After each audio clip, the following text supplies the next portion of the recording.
बिहार विधानसभा भवन के 100 साल पूरा होने के बाद उसके उपलक्ष्य में एक विशेष कार्यक्रम का आयोजन हमारे विधानसभा के माननीय अध्यक्ष श्री विजय कुमार सिन्हा जी ने किया है। और इस अवसर पर जो आदरणीय राष्ट्रपति महोदय ने समय दिया, इनके अनुरोध को, सब लोगों के अनुरोध को इन्होंने स्वीकार किया और यहाँ आने का समय दिया, इसके लिए मैं उन्हें हृदय से धन्यवाद देता हूँ और उनका मैं अभिनंदन करता हूँ कि आज वो यहाँ पधारे। और उनसे तो यहाँ का रिश्ता बहुत पुराना है। जो हमारे आदरणीय राष्ट्रपति जी हैं रामनाथ कोविंद जी, अभी तो सबको मालूम है कि हमारे यहाँ बिहार में लगभग 2 साल के लिए राज्यपाल रहे थे, लेकिन राज्यपाल के बाद पहली बार राष्ट्रपति होने का अवसर इनको मिला। ये कोई मामूली बात नहीं है, बहुत ही विशेष बात है। जब ये राष्ट्रपति बने तो हम तो सदैव कहते हैं कि हमारे बिहार के ही हैं, ये तो पूरे देश के राष्ट्रपति हैं, लेकिन हम बिहारी लोग इनको बिहारी भी कहते रहते हैं, क्योंकि यहाँ के राज्यपाल थे। और उसके बाद पहले भी एक राज्यपाल बने, लेकिन जो वो बने स्वर्गीय जाकिर हुसैन साहब, वो पहले यहाँ राज्यपाल थे बहुत पहले, लेकिन पहले उपराष्ट्रपति बने और तब वो राष्ट्रपति बने। लेकिन हमारे श्रद्धेय रामनाथ कोविंद साहब तो राज्यपाल से सीधे राष्ट्रपति बने। तो ये कोई मामूली बात है और इतनी बड़ी प्रतिष्ठा हुई है तो हम लोगों को तो बेहद खुशी होती है। और यहाँ पर कई बार आने का मौका मिला, हम लोगों ने आमंत्रित किया। राष्ट्रपति जब बने उसके बाद इनको पहली बार कार्यक्रम के लिए हम लोगों ने आमंत्रित किया। जो तीसरा कृषि रोड मैप की शुरुआत हम लोगों को करवानी थी, तो वो इन्होंने 9 नवंबर 2017 से किया। इसके बाद ये खुद आए, केंद्रीय कृषि विश्वविद्यालय के इस पर डॉक्टर राजेंद्र प्रसाद केंद्रीय कृषि विश्वविद्यालय के दीक्षांत समारोह में ये पधारे 15 नवंबर 2018 को। और फिर हमने इनसे विशेष तौर पर मिल करके आग्रह किया और इसको इन्होंने स्वीकार किया। और इसके लिए जो विश्व शांति स्तूप राजगीर में है उसका 50वां वार्षिकोत्सव था, उसके लिए ये 25 अक्टूबर 2019 को पधारे।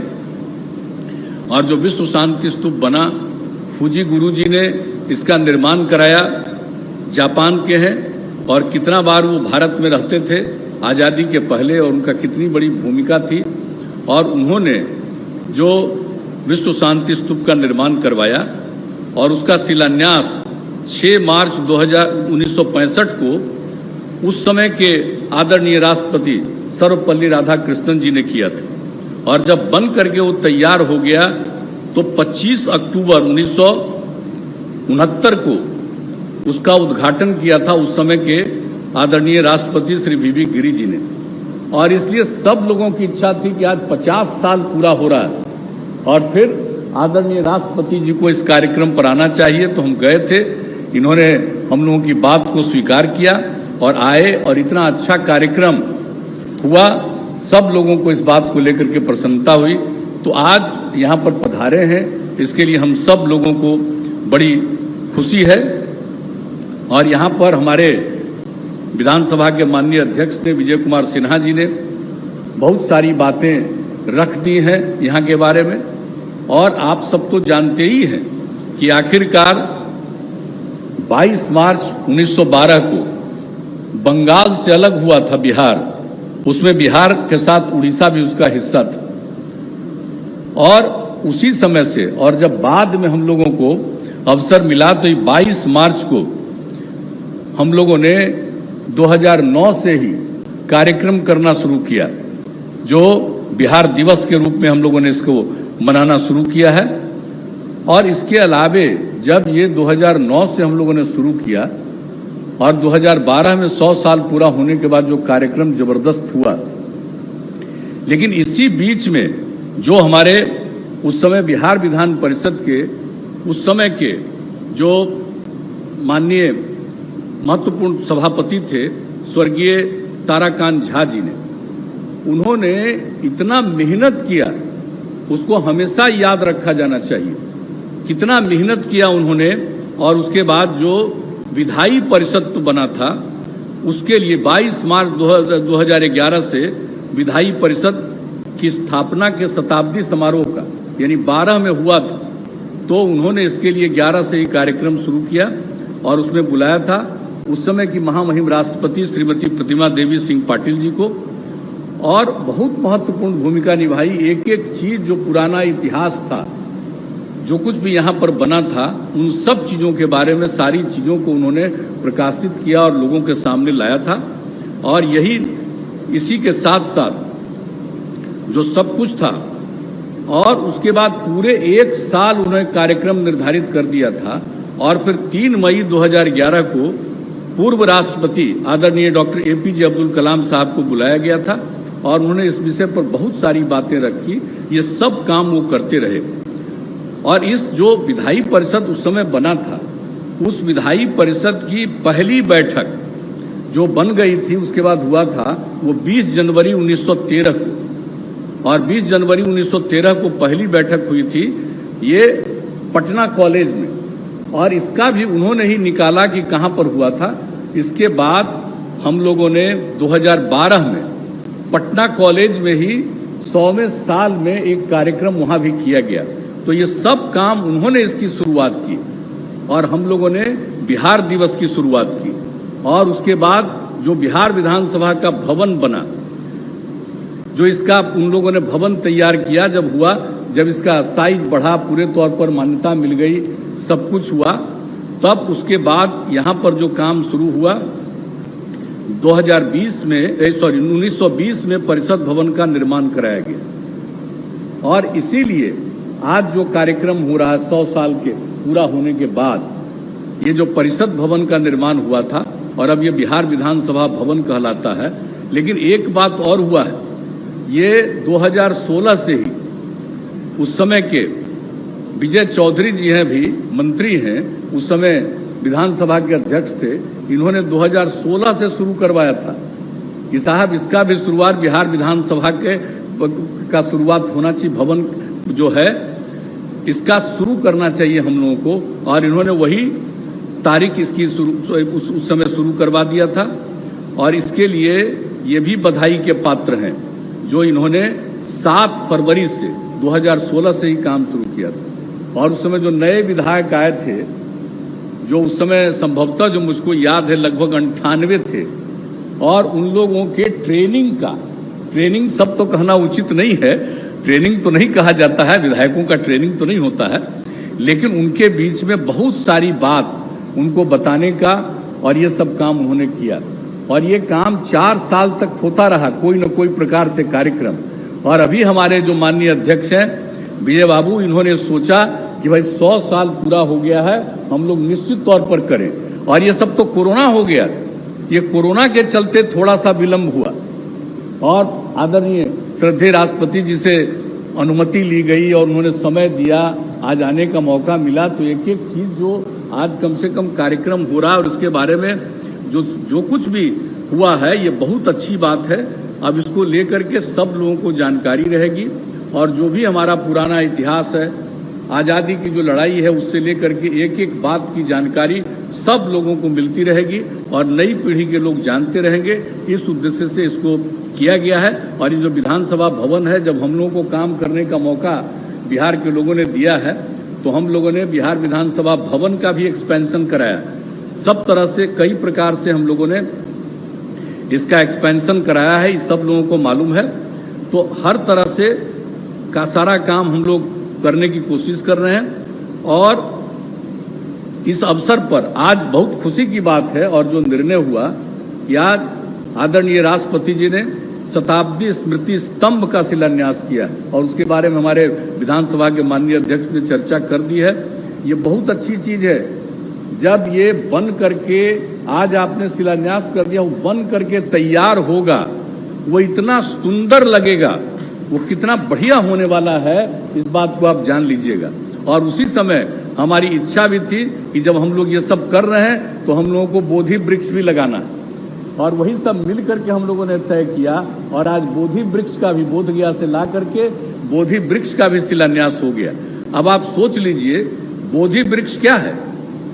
भगवान बुद्ध को वहां ज्ञान की प्राप्ति हुई, तो बोधि वृक्ष का मतलब यहाँ पर लगेगा तो जितने लोग भी आएंगे, जब कभी भी आएंगे लोगों के प्रतिनिधि बन करके, तो सबको और ज्ञान बढ़ेगा। ये बोधि वृक्ष का इतना बड़ा महत्व है, इसलिए बोधि वृक्ष का भी यहाँ पर किया गया। और हमारे जो श्रद्धेय राष्ट्रपति जी हैं उनको तो सब मालूम है, जब यहाँ पर और कल जाने वाले भी हैं, हर तरह से जो कुछ भी काम हुआ है। बुद्ध स्मृति पार्क हम लोगों ने बनाया, और बुद्ध स्मृति पार्क में अनेक चीज़ों का निर्माण करवाया हम लोगों ने, और वहाँ पर बोध गया का और श्रीलंका का अनुराधापुर का बोधि वृक्ष लगाया गया। और बाद में मालूम हुआ कि श्रावस्ती जो उत्तर प्रदेश में है, वहाँ भगवान बुद्ध 14 साल तक रहे थे, ये बाद में मालूम हुआ। तब वहाँ से भी मंगवा करके बोधि वृक्ष हम लोगों ने यहाँ पर लगवाया। ये सब परम पावन दलाई लामा जी ने हम लोगों के अनुरोध पर जब भी आए, उन्होंने वो भी बोधि वृक्ष का शिलान्यास वहाँ पर रखा। ये सब काम किया गया है, एक एक तरह से जो वहाँ पर बोधि वृक्ष का जो काम किया गया। अब इसके बाद अब उसमें तो आप सब लोगों को मालूम है कि वहाँ पर करुणा स्तूप का निर्माण कराया गया, बुद्ध स्मृति संग्रहालय का निर्माण कराया गया। कितना अच्छा संग्रहालय बनाया गया, बुद्ध स्मृति संग्रहालय बुद्ध स्मृति पार्क में। और उसमें पहले मेडिटेशन केंद्र हम लोगों ने बनाया था। और जो वहाँ पर करुणा स्तूप हम लोगों का बना है बुद्ध स्मृति पार्क में, ये जरा जानना चाहिए सब लोगों को कि उस करुणा स्तूप में 5 देश से, Japan, Myanmar, south Korea, Sri Lanka एवं थाईलैंड से भगवान बुद्ध का अवशेष वो वहाँ रिलिक्स वहाँ पर मिला था, वहाँ पर वो किया गया। और उसके अलावे परम पावन दलाई लामा जी ने भी वहाँ के लिए दिया है। तो 6 वहाँ पर बोधि वृक्ष वहाँ पर लगा हुआ है, ये आप अच्छी तरह जान लीजिए, जो सब कुछ भी है अवशेष है। और उसके आगे यहाँ हमारे भाई सुशील मोदी जी भी बैठे हुए हैं, बड़ी खुशी की बात है। अब ये जो जाते रहते थे, तीनों ने ही हमको सत्यनारायण गोयनका जी के बारे में कितनी बात बताई थी। और गोयनका जी जो यहाँ पर हम लोग बनाए बुद्ध स्मृति पार्क, और किस तरह से होगा, क्या चीज़ चलेगा, जब हमको ये पूरी बात बताए। और उस गोयनका जी की तरफ से यहाँ पर मैसेज आया कि साहब यहाँ पर विपश्यना केंद्र बनाइए, तो उनकी बात को तो मानना हम लोगों का फर्ज था। इसलिए उनकी बात को मान करके हम लोगों ने विपश्यना केंद्र स्थापित करा दिया। जो मेडिटेशन केंद्र है उसी का एक्सपेंशन करके पूरे तौर पर विपश्यना केंद्र बना दिया। और बड़ी खुशी की बात है कि कल श्रद्धेय राष्ट्रपति जी उसको देखने वाले हैं, बुद्ध स्मृति पार्क को, और उसके विपश्यना केंद्र को देखिएगा। उस विपश्यना केंद्र में आपको बता दें कि 3 जुलाई 2018 से उसका नियमित संचालन हो रहा है, और सैकड़ों की संख्या में यानी करीब 1200 लोगों का हो चुका है इसमें भाग लिया। और हम लोग चाहते हैं वहाँ पर कि हमारे जितने सरकारी लोग भी हैं जो नौकरी करते हैं, इन सब लोगों को हम चाहते हैं कि जरा विपश्यना में जा करके उसका अनुभव प्राप्त कर लीजिए। और जो भी सरकारी कर्मचारी और अधिकारी जाएंगे वहाँ पर, उनको 15 दिन का छुट्टी हम लोग देंगे, 10 दिन का विपश्यना केंद्र में ये सब चीज़ उनको करना है।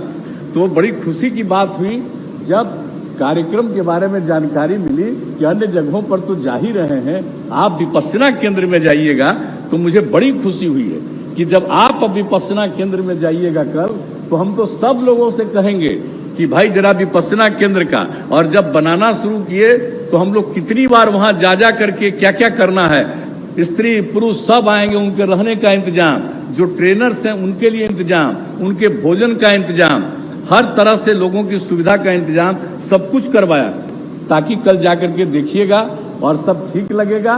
और अगर आपका कोई सुझाव आ जाएगा तो हम लोग और बेहतर उसको करने की कोशिश करेंगे। इसी के लिए हम आप आज इसका जिक्र हम कर रहे हैं। तो आप वहाँ भी जाने वाले हैं, अन्य जगहों पर तो जाने वाले हैं ही। तो मुझे ये सब जान करके खुशी हो रही है। तो आज जो ये कार्यक्रम हुआ है और इस तरह से जो सब कुछ इतने अच्छे ढंग से हुआ है और हर वर्ष अब इन कार्यक्रमों का आयोजन किया जा रहा है हम लोगों की तरफ, यहाँ के विधानसभा के अध्यक्ष की तरफ से, ये बहुत अच्छी बात है। और इसके आगे भी और भी इस कार्यक्रम को करने का इन्होंने बातचीत किया है कि और लाएंगे। इनकी कोशिश होगी कि आदरणीय प्रधानमंत्री जी को भी यहाँ पर लाएंगे और उनका भी कार्यक्रम यहाँ पर एक करवाएंगे। तो ये सब इच्छा है ताकि सब लोगों को खूब अच्छे ढंग से मालूम हो जाए कि क्या हमारा है। विधानसभा भवन है, जब विधानसभा भी है, विधान परिषद भी है, लेकिन ये दोनों भवन है। लेकिन जो विधानसभा के अध्यक्ष होते हैं उन्हीं के हाथ में सारा सब कुछ इसको ठीक ढंग से रखने का और सब कुछ करने का अधिकार मिला हुआ है। इसलिए पूरे तौर पर करिएगा और भी जितना जो कुछ भी इस चीज के एक्सपेंशन के लिए, इसके विकास के लिए जो कुछ भी करना है वो सब किया जाएगा। और आज जो आदरणीय राष्ट्रपति जी आप पधारे हैं, बड़ी खुशी की बात है। और अब जब आप आते हैं तो जैसा मैंने पहले कहा, हम लोगों को तो खुशी होती है कि भाई अब हम लोगों के असली बिहारी यहाँ पर आ गए हैं। इसलिए इन्हीं शब्दों के साथ मैं आपका अभिनंदन करता हूं और इस कार्यक्रम के आयोजन के लिए मैं विधानसभा के अध्यक्ष को, विजय बाबू को विशेष तौर पर बधाई देता हूं। आप सब जो यहाँ पर इस कार्यक्रम में शामिल हुए हैं, मैं आप सब लोगों का अभिनंदन और स्वागत करता हूं। इन्हीं शब्दों के साथ मैं अपनी बात समाप्त करता हूं। हमसे जुड़े रहने के लिए हमारे YouTube चैनल को सब्सक्राइब करें और नई वीडियो की नोटिफिकेशन के लिए बेल आइकॉन को दबाएं। अगर आप ये वीडियो Facebook पर देख रहे हैं तो लाइक जरूर करें और ज्यादा से ज्यादा शेयर करें। धन्यवाद।